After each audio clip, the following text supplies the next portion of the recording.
చేసి ప్రశాంతంగా ఉన్న నియోజకవర్గంలో అలజడులు రెచ్చగొట్టి గొడవలు సృష్టించి గందరగోళపరచాలని చెప్పి ప్రయత్నించి చివరికి తన దూకున్న గోతిలో తానే పడ్డట్టు పోయి ఇప్పుడు జైల్లో కూర్చున్న వ్యక్తులకు నేను చెప్పేది ఏంటంటే, రండి, తప్పకుండా నీకు రాజకీయ నేపథ్యం ఉంది, నువ్వు 2 పర్యాయాలు శాసనసభ్యుడిగా మంత్రిగా పనిచేసావు, నేను ఎక్కడా దిగజారి విమర్శలు చేయట్లేదు, చేయబోను కూడా. దయచేసి ప్రజాస్వామ్య పద్ధతిలో హుందాగా వ్యవహరిద్దాం.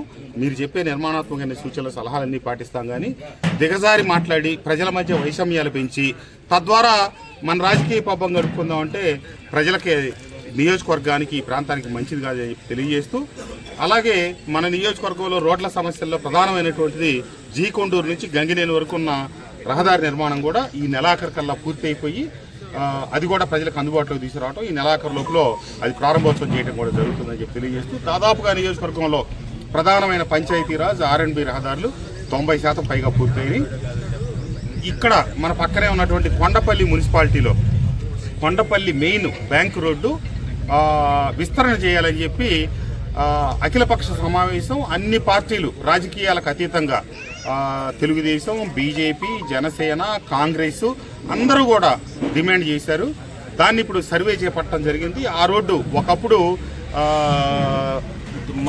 ఇక్కడికి మన కొండపల్లి నుంచి తిరువూరుకి ప్రధాన రహదారి, కానీ కాలక్రమంలో ఆక్రమణకు గురైంది.